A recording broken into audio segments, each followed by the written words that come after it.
hello friends बड' जब info YouTube चेनेलाव बरायबाय आसा खालामो नोंथांमोना बयबो मोजां दङ आसाम पुलिसनिफ्राय नोंथांमोना जायफोरा गोबां भेकेन्सि नेगासिनो दंमोन दा फाइनालि नोंथांमोननि भेकेन्सिया फैमारसिगोन 6000 जेराव थागोन एबि इउबि कनस्टेबल आरो एसआइ जायनि बैसोआ 18 इयार्स जाबाय बेनिफ्राय 30 इयार्ससिम नोंथांमोना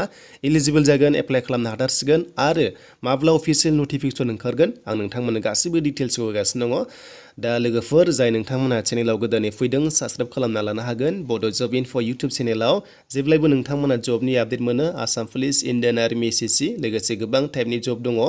दा लोगोफोर गोदान साख्रि ओंखारबावसिगोन होननानै टुइट खालामबाय आरो लोगोसे नोंथांमोना बेनि अफिसियेल नटिफिकेसनखौ थाबैनो मोनथारसिगोन आरो लोगोसे एप्लाइबो जासिगोन दा बिदिब्ला लोगोफोर भेकेन्सिया बेसेबां थामारगोन आरो मा थागोन जों गासैबो डिटेल्सखौ नायनोसै दा बेनि सिगां जों थांगोन अफिसियेल वेबसाइटआव दा आसाम पुलिसनि पर्टेला चेन्ज जाबाय नोंथांमोना जाहाथे आन्दाया बेखौ नोंथांमोननो खिथालांखानोसै जेब्ला एडमिट कार्ड फैयो आरो गोदान अफिसियेल नटिस फैयो नोंथांमोना नायनो हागोन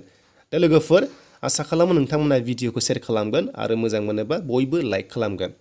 दा फैबाय जों अफिसियेल वेबसाइटआव दा अफिसियेल वेबसाइटआव फैनाय लोगो लोगो पर्टेला चेन्ज जाबाय नोंथांमोना बे एडमिट कार्ड मोनसे पर्टेल मोनदों बेयाव नोंथांमोना डाउनलड मोनसे अपसनाव थुना हो दा बेयाव थुनाय लोगो लोगो एडमिट कार्ड पर्टेला चेन्ज जाबाय आरो एसे दा नोंथांमोना बेयाव थुनाय लोगो लोगोनो बेबायदि मोनसे पेज मोनो अके थ' बेबायदि पेज मोननाय लोगो लोगो लेटेस्ट नटिफिकेसन एडमिट रिलेटेड गासैबो बेयाव दानिया फैसिगोन दा नायदोनै लोगोफोर एडमिट कार्ड डाउनलड पर्टेल बेबायदि ओंखारबाय दा बेयाव माखासे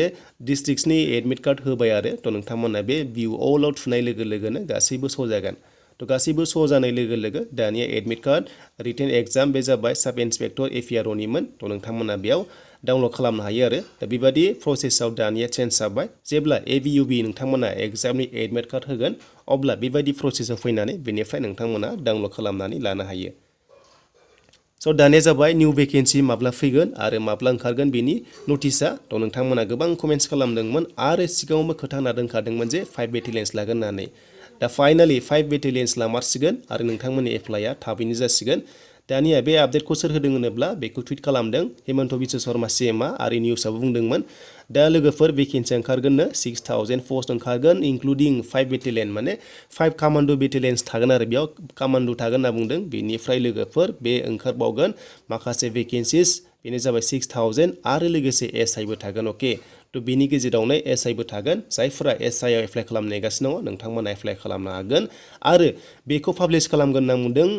लास्ट उइक लोगोफोर लास्ट उइक दानि सोलिबाय थानाय लास्ट उइकआव नेक्स्ट उइक होनना बुंदों माने लास्ट उइकआव नोंथांमोना बे पस्टनि माखासे अफिसियेल नटिफिकेसन अफिसियेल वेबसाइटआव ओंखारनायखौ मोनसिगोन बेखौ अर्डार होखाबाय दा फाइनालि बियो जामारसिगोन जायफ्रा नोंथांमोना 6000 भेकेन्सि नेगासिनो दङमोन फाइनालि नोंथांमोना एप्लाइखौ खालामनो हासिगोन जेब्ला नोंथांमोना अफिसियेल नटिफिकेसन आउट जानाय लोगो लोगो दा जेराव 10 पास जादों नोंथांमोना कनस्टेबलाव एचएस पास जादोंब्लाबो कनस्टेबलाव आरो डिग्री पास जादोंबा नोंथांमोना एसआइआव एप्लाइखौ खालामनो हागोन दा हौवाफोर हिन्जावफोर गासैबो खालामनो हागोन आरो बिनि सिगां लोगोफोर बे रानिंआ जानायनि सिगां दानि सोलिबाय थानाय एबिइउबिनि एग्जामा जाग्रोगोन आरो बे दानि एप्लाइनि रानिंआ जाहैगोन जानुवारि फेब्रुवारियाव जाहैगोन थ' लोगोफोर नोंथांमोना दानिफ्रायनो जेसेबां हागौ प्रेक्टिस खालामखादो आरो जायफोरा एबिइउबि पास जाना दङ नोंथांमोना मोजां फरायदो थ' बे एग्जामा जानायनि लामायाव फैगासिनो दङ मानोना डिसेम्बर जानाय लोगो लोगो नोंथांमोना नटिस मोनगोन आरो नोंथांमोननि एग्जामा डिसेम्बर लास्ट उइक नङाब्ला मिडल उइकआव नोंथांमोना आनजादखौ